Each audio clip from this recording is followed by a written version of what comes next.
La primera carta a los Corintios, capítulo 11.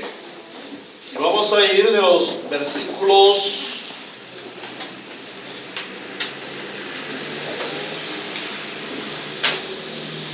23 al 34.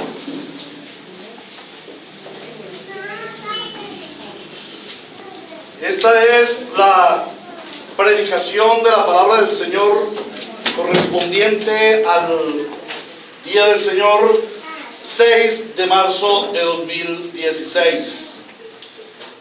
El título de nuestro sermón de esta mañana es La gran fiesta de conmemoración, un mensaje alusivo a la celebración de la Santa Cena. Y estamos basados en la primera carta a los Corintios, capítulo 11, versículos 23 al 34, texto que leemos en el nombre del Padre, del Hijo y del Espíritu Santo.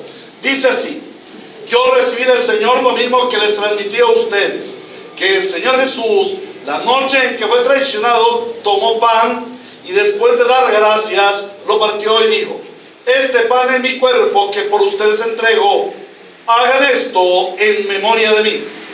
De la misma manera, después de cenar, tomó la copa y dijo: esta copa es el nuevo pacto en mi sangre, hagan esto cada vez que beban de ella en memoria de mí. Porque cada vez que comen este pan y beben de esta copa, proclaman la muerte del Señor hasta que Él venga. Por lo tanto, cualquiera que coma el pan o beba de la copa del Señor de manera indigna, será culpable de pecar contra el cuerpo y la sangre del Señor. Así que cada uno debe examinarse a sí mismo antes de comer el pan y beber de la copa. Porque el que come y bebe sin discernir el cuerpo, come y bebe su propia condena. Por eso hay entre ustedes muchos débiles y enfermos, e incluso varios han muerto. Si nos examináramos a nosotros mismos, no se nos juzgaría. Pero si nos juzga el Señor, nos disciplina para que no seamos condenados con el mundo. Así que, hermanos míos, cuando se reúnan para comer, espérense unos a otros. Hermanos, si alguno tiene hambre, que coma en su casa, para que las reuniones de ustedes no resulten dignas de condenación. Los demás asuntos los arreglaré cuando los visite. Palabra de Dios. Señor, en esta mañana estamos aquí dispuestos para escuchar tu palabra. Primero que todo, hemos de suplicarte, Señor, que quites de nosotros cada concepto previo que hemos tenido acerca de este texto y de la generalidad de tu palabra. Cada texto con que venimos predispuestos. Queremos ser como una tabla rasa en donde tú puedas inscribir tu palabra y no los argumentos humanos. Señor Dios, sabemos que por tu palabra tu iglesia santa es edificada hasta llegar al pináculo de la edificación, que es cuando tú vengas por segunda vez por tu iglesia, que es santa, sin mancha ni arruga. Pero también, Señor, podemos ver por tu palabra que por medio de la predicación tú traes la salvación a aquellos a quienes no han conocido el Evangelio. Y te suplicamos hoy, Señor, añade a tu iglesia a los que han de ser salvados por la gracia, la misericordia tuya. Y, Señor, usa a este tu siervo. Te ha placido tomar lo vil y despreciable del mundo para ser glorificado. Estás usando a un hombre que es indigno, siquiera de acercarse a ti. Mas tú viniste, me diste salvación e infundiste en mí el Espíritu Santo que me conmina a predicar el Evangelio. De tal manera que por el mismo Espíritu Santo te suplico, Señor, que pongas en mí las palabras correctas, que sea fiel a tu Santa Escritura, para edificar a tu iglesia y para la conversión de los que aún no han creído. Te lo suplicamos en Jesucristo, nuestro Redentor, para gloria y honor tuyo. Amén. Y amén. Muy bien, hermanos. Podemos sentarnos. Como hombres tenemos la costumbre de hacer fiestas conmemorativas, fiestas recordatorias para traer a la memoria hechos importantes. Una de las fiestas que más celebramos es el cumpleaños, ¿cierto? Generalmente, y hasta aquí oramos el día del cumpleaños cuando nos dicen, mira que fulano está cumpliendo años, lo celebramos, agradecemos que los hermanos a veces traen la torta para compartirnos su cumpleaños, es muy rico. ¿Y por qué esa celebración del cumpleaños? ¿Qué estamos celebrando? Es un grato recordatorio de aquel día en que el Señor nos trajo a este mundo, ¿cierto? Ahora, no sé por qué lo celebramos nosotros. Eso debiera celebrarlo nuestra mamá, que fue la que sufrió, ¿cierto? Ella debiera llevarse los honores. Pero eso nos recuerda el día en que nosotros nacimos. También otra fiesta muy conocida, una fiesta conmemorativa, es los aniversarios, las fiestas de bodas, las bodas de plata, las bodas de oro, hasta bodas de papel hay también, ¿no? Y eso nos recuerda el día del matrimonio. ¿No les gusta mucho el matrimonio, cierto? ¿Nos trae malos recuerdos o qué? No, el matrimonio, lo he enseñado, es un reflejo del paraíso en la tierra, pero si estamos en Cristo, porque si no se convierte en el más terrible infierno. Bueno, también a nivel nacional, por ejemplo, celebramos la fiesta de independencia, o la fiesta de fundación de una nación, o departamento, o ciudad, y son una conmemoración a lo que sucedió en la época, y el valor de lo que sucedió aplicado en la actualidad. Por ejemplo, nosotros podemos celebrar el 20 de julio como nuestro día de independencia nacional, pero la verdad es que sabemos que estamos celebrando, verdaderamente somos un país independiente. Bueno, realmente no pasa de ser un día festivo en donde la gente se va de vacaciones o ve televisión, descansa, ¿cierto? También hay conmemoraciones religiosas, por ejemplo la celebración de la Navidad. ¿Qué se celebra en la Navidad? Bueno, la palabra Navidad es pero una reducción de la palabra la natividad de nuestro Señor Jesucristo, ¿cierto? Natividad, el nacimiento de nuestro Señor Jesucristo, aunque ahora esa celebración tenga poco de un grato recordatorio o de la importancia del valor que tiene el nacimiento de nuestro Señor Jesucristo. Ahora en estos días vamos a celebrar la Semana Santa.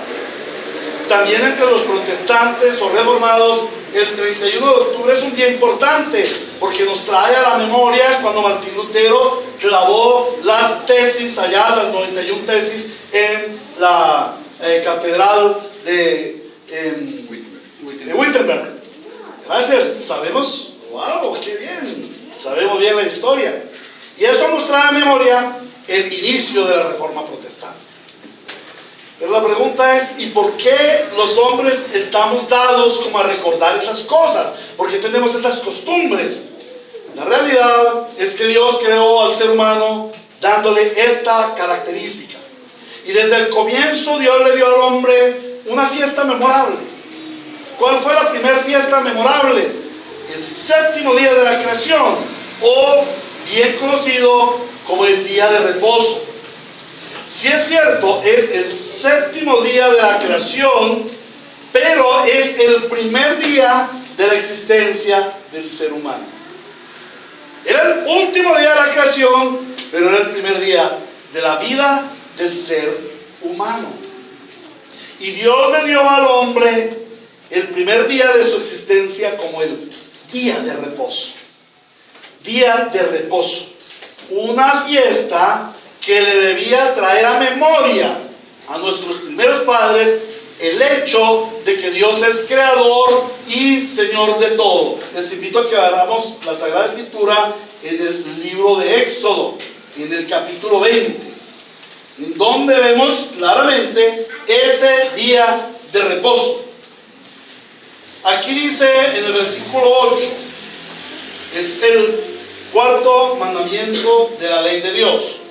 Acuérdate del día sábado para consagrarlo. aquí esa palabra sábado no corresponde a nuestro calendario de lunes, martes, miércoles, sino sábado aquí significa Shabbat, que es día de reposo. Trabajas 6 días y hacen ellos todo lo que tengas que hacer. Mira, hay que trabajar 6 días, hay que trabajarlos. Pero el día séptimo será un día de reposo. ¿Para qué?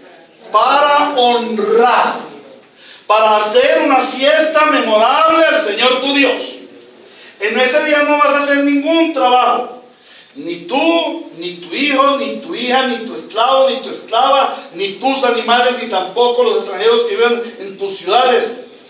Acuérdate de que en 6 días hizo el Señor los cielos y la tierra, el mar y todo lo que hay en ellos, y que descansó el séptimo día. Por eso el Señor bendijo y consagró el día de reposo. Entonces, ¿cuál fue la primera actividad del ser humano? La primera actividad del ser humano fue venir en el día del reposo a celebrar a Dios por su obra creadora y a gozarse en su presencia. ¿Qué hace? ¿Qué papel tiene ahí ese día de reposo? El papel importante es que Dios es el reconocimiento de que Dios es el creador. Y por ser el creador es Señor de todo. Entonces de allí viene el origen de que nosotros tengamos fiestas memorables, fiestas recordatorias.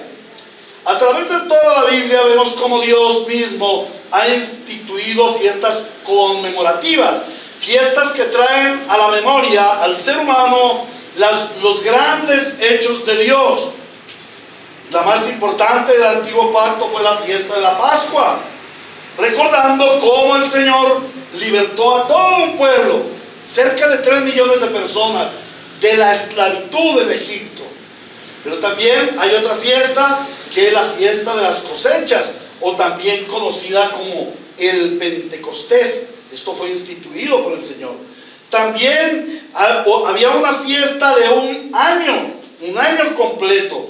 Cada 50 años los judíos deberían hacer una fiesta conmemorando la misericordia, la gracia de Dios en el año del jubileo. Eso es lo que se celebraba todo el año. Imagínense una fiesta de un año, celebrando al Señor, su gracia, su amor, su misericordia. Y a veces nosotros nos aburrimos con 2 horas de culto. Póngale cuidado. Todas esas fiestas fueron ordenadas por Dios mismo. ¿Para qué? ¿Para qué Dios ordena esas fiestas? ¿Para qué creen ustedes que Dios se dio a la tarea de ordenar fiestas conmemorativas? Bueno, lo primero es para su gloria. Y lo segundo es para el deleite de su pueblo. Cuando uno va a una fiesta, ¿verdad que se siente triste? No, uno va a una fiesta contento. Van las romerías y dicen, ¿y para dónde van? No, vamos para fiestas. ¡Qué buena la fiesta! Vamos a hacer una fiesta de cumpleaños y está la expectativa. ¡Qué buena la fiesta! Entonces Dios hace o crea o ordena la fiesta para su gloria, pero también para el deleite de su pueblo. Y estas fiestas tenían que ser solemnes, porque es una fiesta para el Dios que es solemne, que es digno de todo honor y de toda gloria. Pero también debían ser fiestas de mucho gozo, de gran gozo. El Señor les decía, vengan y regocíjense toda la familia, y coman, y deleítense, y beban vino, y celebren en mi honor. Y le dijo a Moisés, Moisés, ve y dile a Faraón que deje ir a mi pueblo al desierto para que me celebre fiesta. Ah, mire que el Señor quiere que se le celebre fiesta. Ahora, esos hechos importantes del Antiguo Pacto eran celebrados a través de estas fiestas. Pero yo les pregunto, amados hermanos, ¿cuál es el hecho más importante de toda la historia? ¿Qué podríamos decir que marca la historia de la humanidad en dos eras? La venida de nuestro Señor Jesucristo. La primera venida de nuestro Señor Jesucristo y su obra redentora en favor de los creyentes es el evento más grande y significativo que ha sucedido en toda la historia de la humanidad. Y por ello, el mismo Señor Jesucristo instituye una fiesta conmemorativa en la cual su pueblo le recuerde con honor y le dé su gloria, pero que a la vez vivamos el gozo de su salvación a través de esta fiesta. Y el texto que hoy nos ocupa, en este texto el apóstol Pablo nos enseña acerca de la gran fiesta conmemorativa en honor al Señor. Y vamos a contemplar tres aspectos de esta gran celebración evangélica. En primer lugar, en esta fiesta nosotros recordamos la obra redentiva de nuestro Señor Jesucristo. Y exaltamos al Señor Jesucristo por su obra redentiva. En segundo lugar, recordamos la nueva vida en la cual Cristo el Señor nos ha introducido. Y la nueva vida que estamos viviendo gracias a Cristo. Pero en tercer lugar, el mismo texto también nos enseña que recordemos la promesa de la gloria venidera. Entonces vamos a mirar el primer aspecto. Recordamos la obra redentiva de Cristo. Dice así la palabra del Señor: yo recibí del Señor lo mismo que les transmití a ustedes, que el Señor Jesús, la noche en que fue traicionado, tomó pan y después de dar gracias lo partió y dijo: este pan es mi cuerpo que por ustedes entrego. Hagan esto en memoria. Hagan esto en grato recordatorio de mí. De la misma manera, después de cenar, tomó la copa y dijo: esta es la copa del nuevo pacto en mi sangre. Hagan esto cada vez que beban de ella en memoria de mí. Porque cada vez que comen de este pan y beben de esta copa, proclaman la muerte del Señor hasta que Él venga. Al celebrar la Santa Cena, traemos a memoria la obra de nuestro Señor Jesucristo. La obra salvífica. Cuando celebramos el culto de Santa Cena, estamos recordando la obra maravillosa de nuestro Señor Jesucristo al salvarnos a nosotros los pecadores. ¿Y qué debemos recordar? ¿Qué hay que recordar en esa obra redentiva, en aquella fiesta conmemorativa? En primer lugar, debemos recordar la desgraciada condición humana en el estado de pecado. Dice: yo recibí del Señor lo mismo que les transmití a ustedes, que el Señor Jesús, la noche en que fue traicionado. La pregunta es: ¿y quién lo traicionó? ¿Quién lo traicionó? ¿Quién lo traicionó según la Biblia? ¿Quién? Judas, ¿no? ¿Y por qué dice que lo traicionó? Porque Judas era su amigo. Su amigo. Y curiosamente, como nos lo enseñó el profesor esta mañana, el hermano Brian, se sentaba a su lado. Porque nos relata la historia que él, cuando le preguntaron al Señor Jesucristo: ¿quién es el que te va a entregar? ¿El que dijo? El que mete su mano en mi plato. ¿Eso qué quiere decir? Que estaba allí cercano. Y los que estaban allí cercanos, ¿quiénes eran? Como nos enseñó el hermano Brian: sus amigos, los más importantes. ¿Quién era Judas para el Señor Jesús? ¿Quién era Judas para el Señor Jesús? Su amigo importante. Era un hombre importante en el reino de Dios y él no se había dado cuenta. Amaba tanto el reino del mundo que no se dio cuenta que el mismo Dios, en la persona del Hijo, lo había sentado a su diestra o a su siniestra. Estaba cercano a él, era de los importantes de él. ¿Y sería que el Señor Jesucristo no sabía que Judas lo iba a traicionar?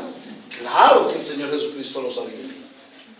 Pero aún con esa condición, allí lo tenía y lo trató con gran consideración. Pero este hombre le traicionó. ¿Y qué nos muestra esto? La vileza natural del ser humano. Ser capaz de traicionar a su amigo. Ser capaz de traicionar a aquel que lo llamó. A aquel que le dio poder. A aquel que le enseñó. ¿Recuerdan que él iba y hacía milagros y echaba fuera demonios con los otros 11? Eso dice la Biblia. Allí estuvo en la noche en que la tempestad fue calmada por el Señor Jesucristo. Allí estuvo cuando Él liberó a los endemoniados gadarenos. Allí estaba Judas en todo momento acompañándole. Pero ¿qué tipo de compañía tenía? Un hombre que era traicionero. Un hombre que muestra la maldad humana. Cuando nosotros vemos la versión Reina y Valera del 60, dice: porque yo recibí del Señor lo que también os he enseñado, que el Señor Jesús, la noche que fue entregado, y ahí se refiere a cómo Judas entrega al Señor Jesús. ¿Cuáles son las motivaciones de Judas? Miren, pudieron haber sido las más hermosas motivaciones. Algún comentarista, escuché en cierta ocasión, defendiendo a Judas, decía: es que Judas lo que procuraba era despertar los ánimos del Señor. Porque ¿cómo era posible que viniera un Redentor, que viniera el Hijo de David, sin un caballo, sin una espada, sin un ejército? ¿Y cómo era posible que después de 3 años no había nada de guerra contra los romanos? Al contrario, los romanos cada día eran más dominantes de la nación. Entonces es como nos lo enseñaba también el profesor. Lo que a nosotros nos parece en este siglo malo, no es así en el siglo venidero. Era un hombre realmente malo. Pero ¿habrá algún hombre bueno? No. Judas representa a toda la humanidad. Al igual que Judas, todos, aún nosotros, traicionamos a nuestro Señor Jesucristo. Aún nosotros vendemos al Señor Jesucristo por 30 monedas de plata. Aún nosotros lo entregamos en manos de sus enemigos. Eso nos muestra la terrible maldad humana, la desgraciada condición humana en nuestro estado de pecado. Pero cuando nosotros vemos nuestra desgraciada condición humana, también debemos ver la gran necesidad de redención. Dice: y después de dar gracia lo partió y dijo: este pan es mi cuerpo que por ustedes entrego. ¿Qué estaban celebrando aquel día? La Pascua. Y en la Pascua, ¿qué había que hacer? Había que sacrificar el Cordero Pascual. El Cordero mediante el cual el ángel de la muerte pasaba por encima de aquella casa en que los dinteles de sus puertas estuvieran rociados, pintados con la sangre de Cristo. Ese Cordero que había que sacrificar era un sustituto por los pecados de los hebreos, de los judíos, que también, al igual que los egipcios, merecían la muerte de sus primogénitos. Pero que por la gracia el Señor permitió que un cordero sustituto, que la sangre de ese cordero pintara las puertas y por allí el ángel de la muerte no pasara. ¿Y de qué estaba hablando esta celebración pascual? De Cristo el Señor. Por eso dice luego en Juan capítulo 1, versículo 29, en la presentación que hace Juan el Bautista, ¿qué dice? He aquí, miren, les presento al Cordero de Dios que quita el pecado del mundo. La palabra Pascua, ¿saben qué quiere decir la palabra Pascua? A ver si alguien se acuerda. La palabra Pascua significa pasar por alto. En el antiguo pacto, la Pascua celebraba el que pasaba, Dios pasa por alto los pecados. Pero en el nuevo pacto, Cristo el Señor es el Cordero Santo que quita. Una cosa es pasar por alto, la otra es quitar. El Señor Jesucristo quita el pecado del mundo, redime al pecador. Él es el sustituto que va a la cruz. Eras tú, era yo quien debería estar en la cruz. Pero Él lo asumió, Él fue a la cruz por nosotros. Tenemos una gran necesidad de redención. Ahora, esto también nos habla del gran sacrificio redentor. Este es mi cuerpo que por ustedes entrego.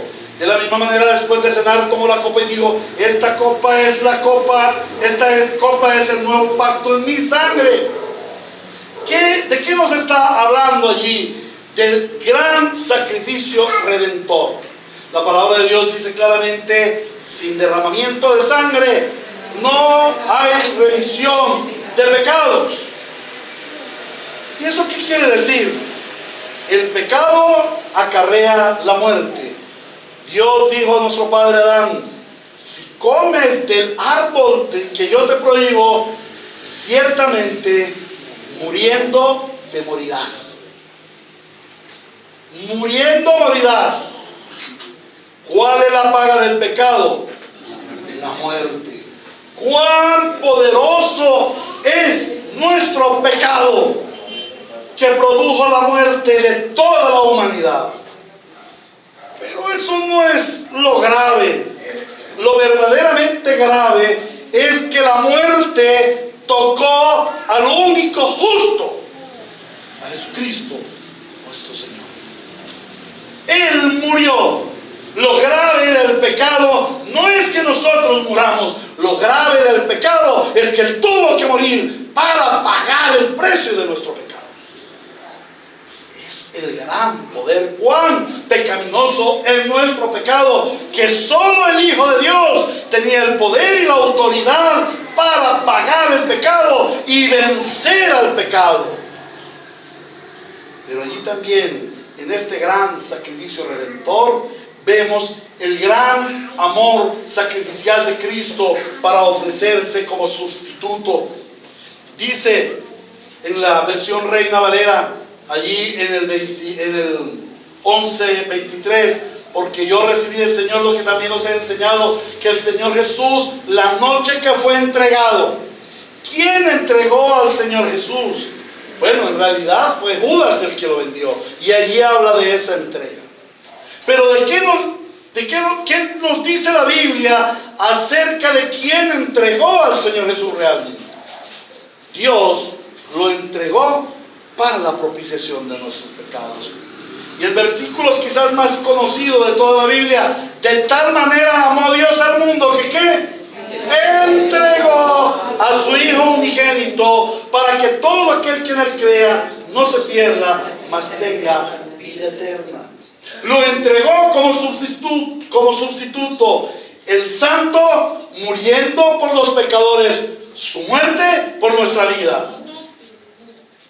Al venir a la Santa Cena y ver la naturaleza del sacrificio de nuestro Señor Jesucristo, debemos ver el gran amor por el cual Él decide ofrecerse a nuestro favor.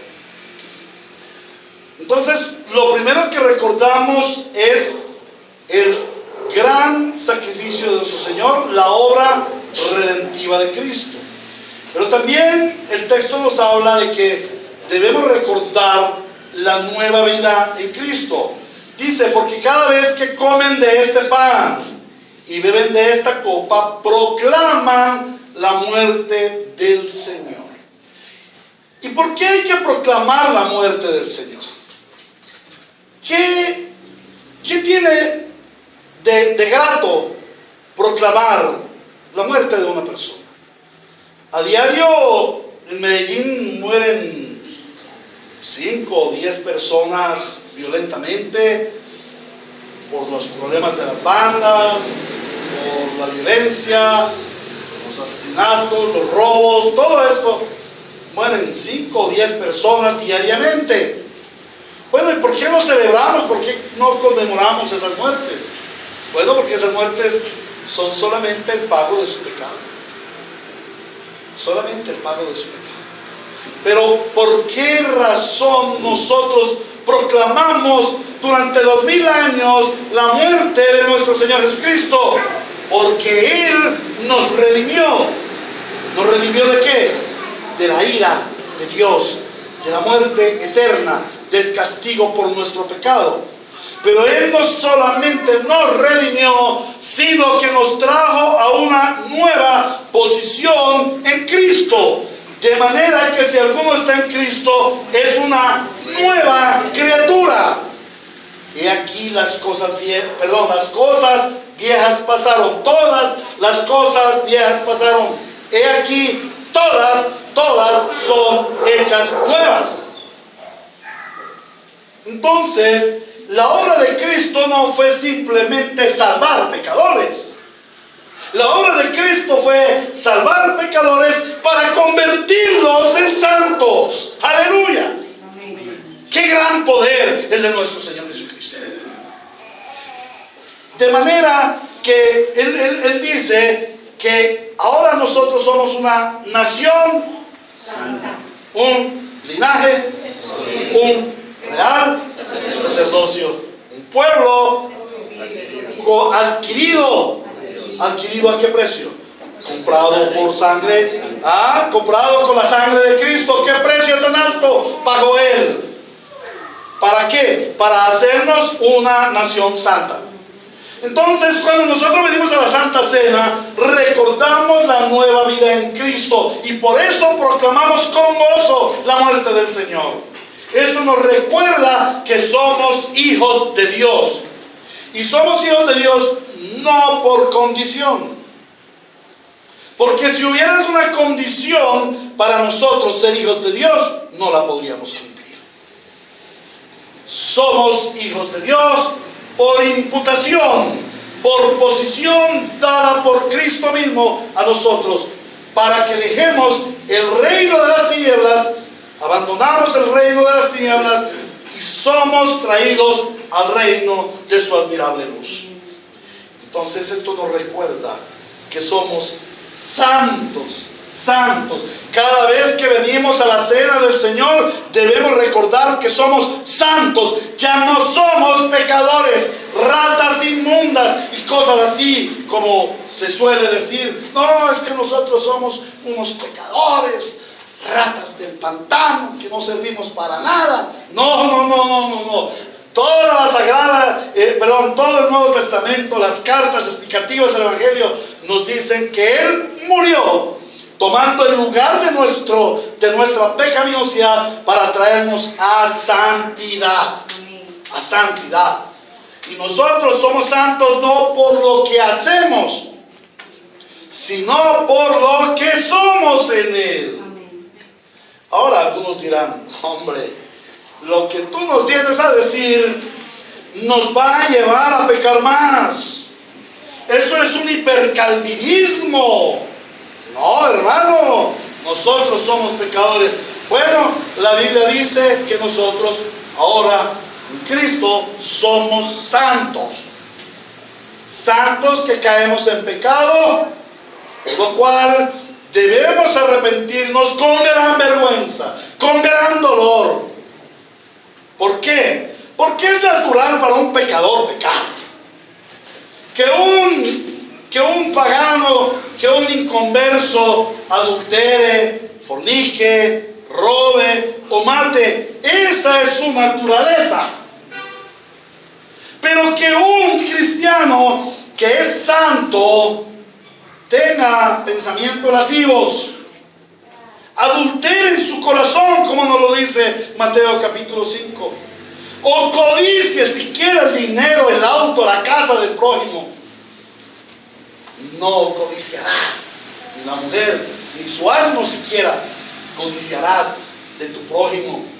Ya estamos pecando. Y esto debe ser vergonzoso porque no es nuestra naturaleza. Entonces, cuando nosotros venimos a la Santa Cena, debemos venir con una convicción de que somos santos para vivir vida de santidad. Pero no solamente nos recuerda que somos hijos de Dios y nos recuerda que somos santos, sino que también nos recuerda que somos plenamente benditos. Efesios capítulo 1. Efesios capítulo 1, versículo 3. Muchas personas anhelan la bendición de Dios y muchos farsantes, pseudopredicadores dicen: venga, venga, que le tenemos la bendición de Dios. Dios te quiere bendecir, Dios te quiere prosperar. Pero ¿qué dice la Escritura al respecto? La palabra de Dios dice, Efesios 1:3, alabado sea Dios, Padre de nuestro Señor Jesucristo, que nos ha bendecido. ¿Que nos va a bendecir? Nos ha bendecido. ¿Con qué nos ha bendecido? Con toda bendición. Con toda bendición espiritual en Cristo.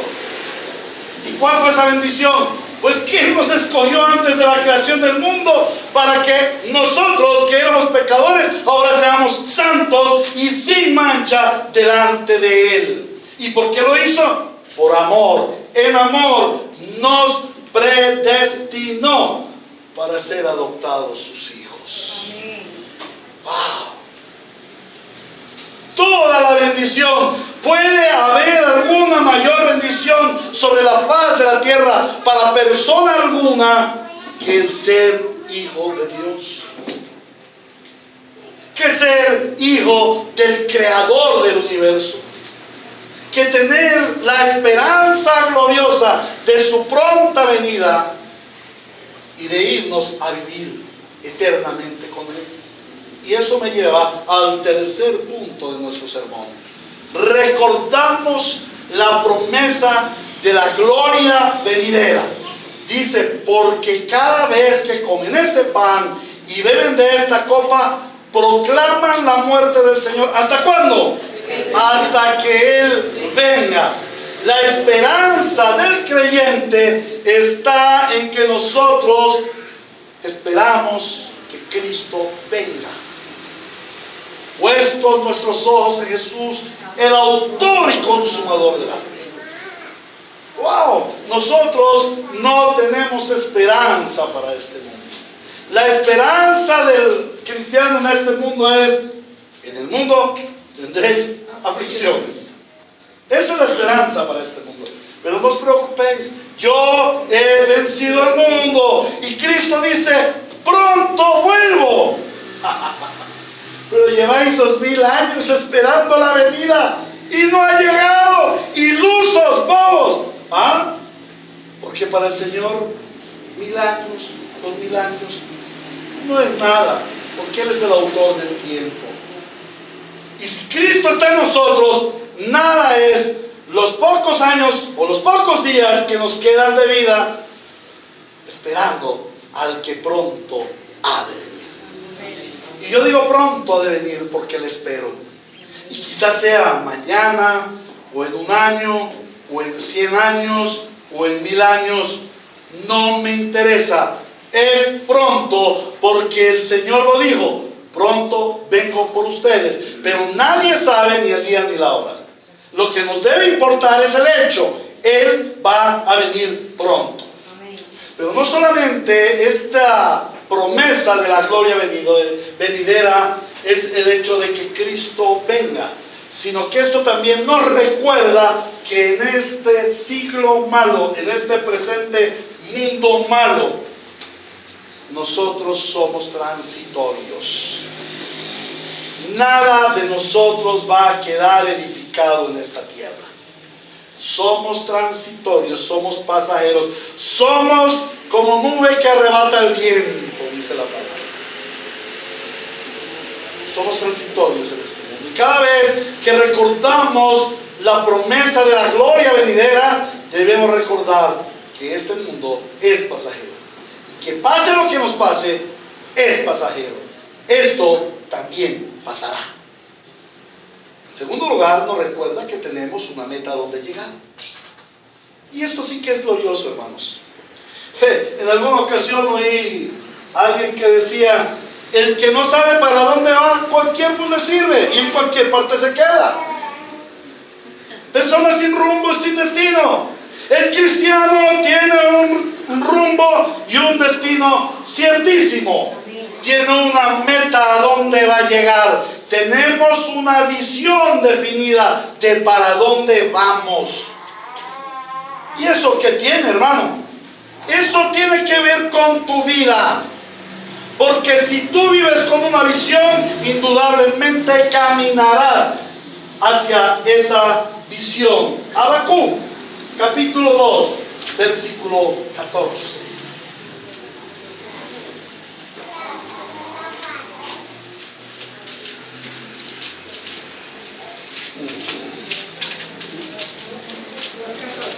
Habacuc 2:14. Dice la palabra. Bueno, vamos a ir primero a 2:2. Dice: y el Señor me respondió: escribe la visión y haz que resalte claramente en las tablillas para que pueda leerse de corrido. Pues la visión se realizará en el tiempo señalado, marcha hacia su cumplimiento y no dejará de cumplirse. ¿Y cuál es la visión que el Señor le imparte al profeta Habacuc? La visión es muy sencilla. Versículo 14. Porque así como las aguas cubren los mares, así también se llenará la tierra del conocimiento de la gloria del Señor. Cuando una persona tiene conocimiento de hacia dónde va, de cuál es su propósito, cuál es el destino de su vida, indudablemente hará que todo lo que gira a su alrededor gire en torno de esa visión. Y eso me lleva a mí a pensar que si yo tengo la visión de Dios, que me recuerda cada vez que yo tengo una meta, que es el santo cielo de Dios, en la santidad de Cristo, en la gloria de Cristo, en la felicidad de la gloria eterna, yo voy a procurar mi santificación progresiva. Yo voy a trabajar en pos de ese camino. Y oraré, meditaré, alabaré, me prepararé para la llegada a mi meta final. Algunos de los creyentes divagan en esta tierra. Se dicen ser creyentes, pero divagan. Y andan con un pie en el mundo y con otro pie en Cristo. Y caen frecuentemente en pecados y no se pueden levantar. O es duro levantarse. ¿Por qué? Porque no tiene la visión. Hace algún tiempo enseñé acerca de puesto nuestros ojos en Jesús, el autor y consumador de la fe, viendo la visión celestial, corriendo hacia la meta del supremo llamamiento en Cristo Jesús. ¿Y qué decíamos? El autor de Hebreos nos muestra que la carrera del cristiano es una carrera de maratón, es una carrera de largo trecho. Y cuando el maratonista va corriendo y se debilita, se cae. Pero él tiene sus ojos puestos ¿en qué?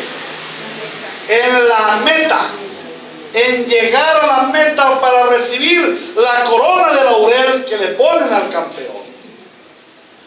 Entonces, no importa si se cae, saca fuerzas de donde no las hay para levantarse y seguir corriendo. Cuando el cristiano tiene definida su meta de la llegada a Cristo, indudablemente cada vez que pecamos, cada vez que caemos, cada vez que tenemos estorbo de nuestro adversario, nos vamos a levantar poderosamente en el poder del Espíritu Santo, porque sabemos que el Espíritu Santo es nuestro consolador que nos levanta, y vamos rumbo a la meta, y vamos cada día a vencer nuestro pecado, y vamos a luchar cada día en contra de la maldad de este mundo. Y vamos a avanzar cada día más el reino de Dios en la tierra. Porque tenemos una clara visión. Sabemos a dónde vamos a llegar. Pero hay algo más glorioso todavía. Recordar la promesa de la gloria venidera, donde Él dice: proclamamos la muerte del Señor hasta que Él venga. Nos recuerda que tendremos una eternidad en la gloria, en la unión eterna con Cristo.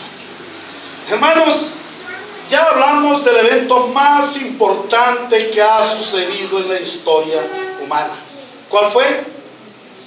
La primera venida de nuestro Señor Jesucristo. Pero quiero decirles algo, hermanos, ese no es el evento más importante de toda la revelación de la historia del pueblo de Dios, de todo el plan de Dios. Ese no es el evento más importante.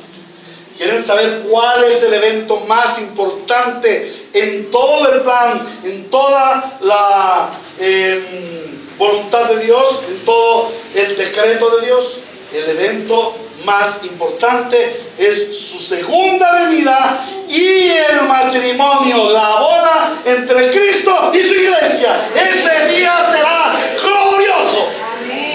Será glorioso, pero supremamente glorioso. No habrá otro día en la historia humana digno de repetirse, digno de glorificarse, porque ese día el Cordero Santo se casa con la hermosa redimida.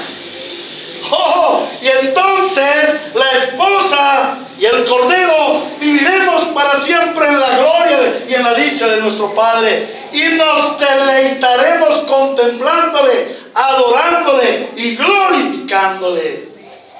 Y se cumplirá aquel propósito de Dios: y yo habitaré en medio de ellos, y ellos serán mi pueblo, y yo seré su Dios, y ellos serán mis hijos, y yo seré su padre, y ellos serán mis ovejas, y yo seré su buen pastor. Toda la Biblia nos habla de ese glorioso momento. Por eso, cada vez que realizamos la gran fiesta evangélica, cada vez que celebramos esta celebración memorial en honor de Cristo nuestro Salvador, tenemos esa esperanza, y lo hacemos con esa esperanza. Proclamamos la muerte del Señor, sí, pero también proclamamos su pronta venida, su gloria sobre su enemigo, y su victoria sobre el enemigo, y el gran día de las bodas del Cordero. Y sabes algo, si tú eres hijo de Dios, si has creído en el Evangelio, si has recibido al Señor Jesucristo como tu Salvador, pero también como tu Señor, tú no serás un invitado a las bodas del Cordero. Tú no vas a estar de invitado o de invitada a las bodas del Cordero. Tú vas a ser la novia del Cordero. ¡Aleluya! Eso es lo que nosotros celebramos en la fiesta, en la gran fiesta evangélica, en la gran fiesta conmemorativa. Todo lo conmemoramos para Cristo. ¿A qué conclusión hemos de llegar? Miren, muchas personas celebran el ritual de la Santa Eucaristía o comunión. He tenido un problema con católicos fervientes, gente que es católica, fervorosa con sus ritos católicos, y me dicen: mire, yo podría ir a su iglesia y leer la palabra y escuchar las predicaciones, pero es que la Santa Eucaristía, es que la Santa Comunión, eso no se puede dejar. Pero ¿saben algo? Estas personas lo hacen sin este conocimiento, por un ritual religioso, que piensan que si se quedan sin ese ritual religioso lo van a perder todo. Pero me da tristeza es que aún en las iglesias cristianas la celebración de la Santa Cena o de la mesa del Señor se hace en muchas ocasiones como otro ritual del culto, sin saber qué es lo que ello significa. Por eso, como iglesia bíblica, debemos tener cada vez un mayor conocimiento, un conocimiento más profundo del gran significado que tiene para Cristo y para su iglesia la celebración de la Santa Cena, como la conmemoración del hecho más importante de la historia humana hasta este momento, pero con la esperanza de la celebración del hecho más importante en todo el decreto de Dios en la eternidad: la segunda venida de Cristo y el desposarse con su iglesia. Ahora, ¿quién instituyó esta fiesta de proclamación? ¿Quién instituyó esta gran fiesta conmemorativa? Cristo mismo, nuestro Redentor, y lo hizo por gracia y misericordia, para que siempre en nuestra mente esté el recordar su obra salvífica y todas las consecuencias que ello trae. Cristo instituyó la Santa Cena como fiesta conmemorativa para su iglesia, para que siempre estemos recordando de Él, porque la verdad que como hombres somos muy olvidadizos. ¿Qué es lo que conmemoramos en la gran fiesta? En la Santa Cena conmemoramos primero la gran obra redentiva de Cristo. En segundo lugar, en la Santa Cena conmemoramos nuestra nueva posición como santos en el reino de Cristo. Y en la Santa Cena conmemoramos el glorioso futuro que nos espera como iglesia en el seno de Cristo. ¿A qué aplicaciones debemos llegar, hermanos? En primer lugar, si tú estás aquí y nunca habías oído algo así sobre la Santa Cena del Señor, la palabra dice que por la predicación del Evangelio las almas son convertidas. Entonces hoy el Señor te hace un llamado. Todo esto que he hablado en la palabra de Dios, o basados en la palabra de Dios, es un llamado para que tú te arrepientas, porque debes saber que como pecador estás destituido del reino y de la gloria de Dios, y que ninguna de estas promesas van a ser para ti. Debes saber que tú necesitas como pecador a un gran Salvador, y solo Cristo a través de toda la historia ha sido ese gran Salvador. Y tú podrías venir y comer pan y tomar vino, pero eso no te hace cristiano. ¿Qué te hace cristiano? Que Cristo venga a habitar por la fe en tu corazón y te transforme de manera radical, pasándote de muerte a vida, de pecado a santidad, de transitoriedad a eternidad, de tinieblas a su luz admirable. Es un llamado para que si tú aún no has creído en Cristo, corras a Cristo. Clames a Cristo por tu redención. Pidas a Cristo que te introduzca en la familia de Dios. Y pidas a Cristo que por medio de Él tú seas beneficiario de todas las promesas que esperan a los que creemos en el Señor Jesucristo. Pero debo decirte algo también. Tú dirás, bueno, quizás mañana, yo todavía no quiero tener una vida religiosa, pero debo decirte algo: nadie ha comprado la vida. Tú tienes una cita ineludible con la muerte. Y la pregunta es, si tú no estás preparado para morir por medio del sacrificio salvífico de nuestro Señor Jesucristo, el cual recordamos en la gran cena conmemorativa, solo te espera una horrible expectación de juicio. El infierno no es un juego.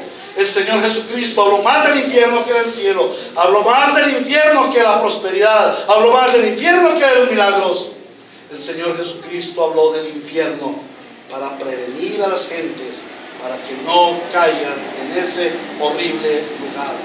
Y volviendo a repetir, el mayor o el más conocido versículo de la Biblia: de tal manera amó Dios al mundo que entregó a su Hijo unigénito, para que todo aquel que en él crea no se pierda. ¿No se pierda dónde? En el infierno, mas tenga la vida eterna. ¿En dónde? En la gloria con Cristo. Corre a Cristo y clama por tu salvación. Pero también este es un llamado a los santos creyentes. Y vamos a leer de los versículos 27 al 34. Por tanto, cualquiera que coma del pan o beba de la copa del Señor de manera indigna será culpable